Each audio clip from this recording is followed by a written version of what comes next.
Eh bien, dans le cadre de Mine d'Histoire, je vous invite à aller à la rencontre de Pierre-Yves Charles pour parler d'une exposition qui se tient en ce moment au Temple protestant situé boulevard Audan à Charleroi. Alors Pierre-Yves Charles, tout d'abord, ce temple, il est absolument superbe. Oui, c'est une des plus grandes églises protestantes de Wallonie et de Belgique. Il a été édifié au XIXe siècle sur les remparts de la ville de Charleroi par la nouvelle communauté qui avait été créée à cette époque. Il peut accueillir combien de fidèles ainsi? À une certaine époque, je pense qu'il y avait 1 millier de fidèles, oui. Quand même assez important, et le local est bien entretenu en plus. Oui, grâce à une équipe de volontaires très dynamique. Alors quel a été le fil conducteur de l'exposition que vous proposez, Les Protestants Wallons? Et c'est une exposition qui est consacrée à une redécouverte résultant de plusieurs années de recherche.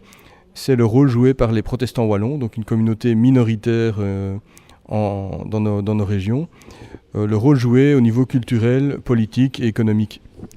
Donc, il faut savoir qu'ils ont joué un rôle dans le domaine du commerce, de l'industrie textile, de l'industrie aussi de l'imprimerie. Les domaines sont quand même assez variés. Oui, tout à fait. Et ça dépend un peu des époques. Mais notamment le rôle au niveau du développement du commerce et de la finance au XVIIe siècle a été tout à fait important. Qu'est-ce qui explique que justement ce sont surtout des protestants qui ont apporté ça? Est-ce que le fait d'avoir été harcelés, massacrés, parfois même par les catholiques, ça les a un petit peu boostés, j'ai envie de dire? Il y a plusieurs raisons à cela.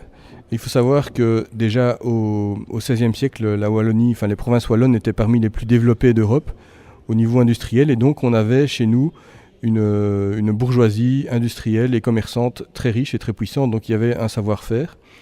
Ça c'est une première chose, un savoir-faire qui est parti, que l'on a perdu en Wallonie mais qui s'est exporté à l'étranger suite aux persécutions. Il y a aussi le fait que ces gens ont dû s'enfuir, donc ils ont dû faire transférer parfois des capitaux à l'étranger, et donc ils ont acquis une expertise dans tout ce qui était transfert d'argent entre les pays.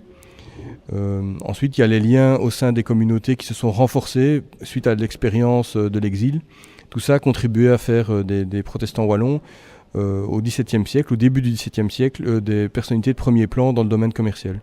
Alors on découvre des choses, par exemple, ce sont des protestants wallons qui ont fondé la ville de New York, Novum Belgium, l'île de Manhattan. Ils ont fondé aussi des églises en Angleterre, des villes carrément entières. On pense par exemple à l'Allemagne, et ça a même été très loin. On pense par exemple à Dejima au Japon. Voilà, donc en fait, de nombreux protestants wallons ont participé au voyage d'exploration mené par les Provinces-Unies à l'époque, au XVIIe siècle.